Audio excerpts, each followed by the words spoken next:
Pain, not death, is the enemy of mankind. And once you learn about Prudden Myotherapy, you won't have to be afraid of living with pain. I'm Lori Drummond, certified Prudden Myotherapist, and I'm going to show you how you can get rid of knee pain. We're going to start with self-help tools.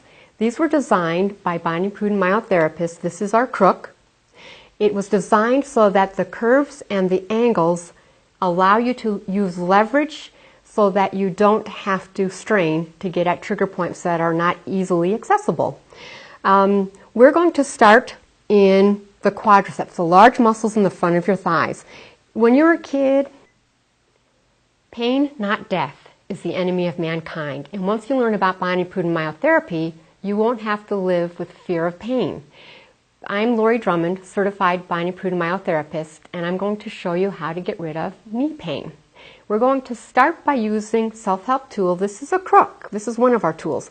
This was designed by Prudden Myotherapist to allow you to use angles and leverage to do the work for you so that you don't have to strain to access trigger points that are a little bit further away than you can reach with your hands. We'll start in the quadriceps, the large muscle group on the front of your thigh. This is one of the muscle groups that is most responsible for knee pain. When you're a child, if somebody grabbed your knee and squeezed and yelled horsebite, made you jump, they were probably hitting trigger points number 33 and 34. We're going to start right about where your middle finger would be. Put your crook down, and we're looking for sensitive points in the muscle.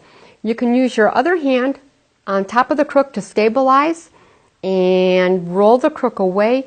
You want to be right about where the groove of that muscle is, and it's almost like we're trying to roll up under the fibers of that muscle. When you find a tender point, hold that for about 7 seconds. That's the trigger point. If you don't have one, try changing your angle a little bit just to find those points.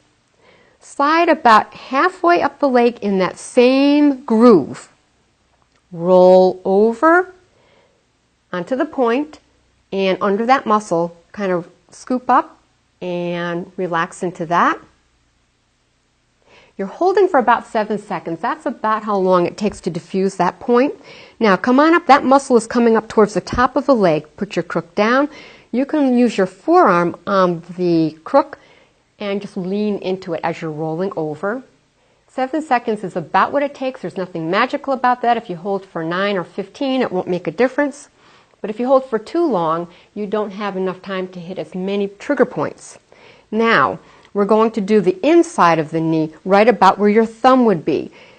So for you to see what I'm doing, I'm going to use my opposite knee, and you always want to balance out your treatments. You always want to do both sides, because if you don't, the trigger points that are left will continue pulling and throw you back into spasm more easily. This muscle starts way on the inside, so we're going to put your crook down, roll over, and hold that. If you need more pressure, you can use your other leg to squeeze with. Now that muscle also, as it's working its way up the leg, it's coming more towards the top of the leg. So towards the center. So put your crook down, roll over, and hold that. These trigger points can also contribute to groin pain, hip pain. They actually can pull on the muscles that go into the low back and contribute to low back pain. So don't forget to do these points for low back pain if you're not getting better, especially if you're a runner that would use these muscles. Crook down, the top one is on the top of the leg, and again, if you feel that groove, it's working its way towards the center of the leg. Roll up onto the point and just relax into that. These, as we're getting closer to the groin, these can also contribute to menstrual cramps. Okay, the next muscle group that is largely responsible for general knee pain are the muscles in the lower leg, the calf. To get at these, I'm going to have you stand, put your knee on the chair, and we're going to go right down the bulk of that muscle. We'll start going right down the center, start below the knee, put your crook down. We're using the small curve now, and just lean back into that. It kind of angles, you're pressing deep and kind of angling towards the knee. And now come a little bit lower. Press deep. As we get lower, you're right in the bulk of that muscle where those two heads are coming together. These trigger points can contribute to cramps in the calf, knee pain, ankle pain, cramps in the bottom of the feet, inflammation of the fascia on the bottom of the feet. Now, come just below that point. We're going to be pretty close together because these are the 2 points, the biggest troublemakers. Same technique. You can lean into it for more pressure. And try one more just above the heel cord. For a more thorough idea of where to place your trigger points, if you have serious problems, you can put them closer together. You'll find these points mapped out in all of Bonnie's books. And now we want to get up this inside edge of that muscle, so sit down again. Cross your leg over the other one. Come below your knee.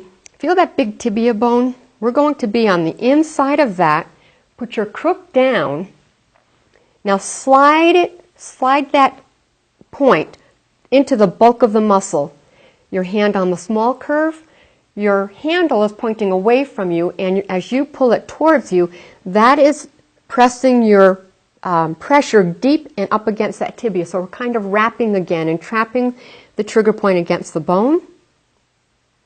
Come a little bit lower. These trigger points are also responsible for shin splints. If you have varicosities in your lower legs and around the ankles, these might be key troublemakers, as well as poor circulation.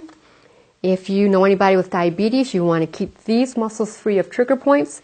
They don't need any extra tension on those blood vessels. Their circulation is already compromised. You don't need a compounded problem. Go ahead for one more. And to stretch these key muscles, myotherapy is half of the treatment. The other half is re-educating the muscles and remind them to stop going back to that shortened position where they're more vulnerable to going into spasm. We're going to do knee bends. If you need balance, turn your chair around. If it's a heavier chair, that's a little bit more sturdy. And come on down and back up. These are half knee bends, and you are both stretching the quadriceps over the knee, but you're also working it as you're coming up. So these are going to both stretch and strengthen those muscles, which will help give you a better curve when you're trying to locate your trigger points. For the calf muscles, we're going to stay bent and give it a little bounce. This stretches the heel cord over the heel. Stretches the gastroc, so it's going over the heel, and that gives that a little bit of a stretch. Now for the inside, if you keep your knees bent and roll from one side to the other, that gives you a little bit more on the inside and the outside. These are just a few of your key trigger points. For complete information on Bonnie Prudden Myotherapy, please visit our website at bonnieprudden.com, and don't forget to do your other side. Thank you for watching, and as Bonnie would say, keep fit, be happy.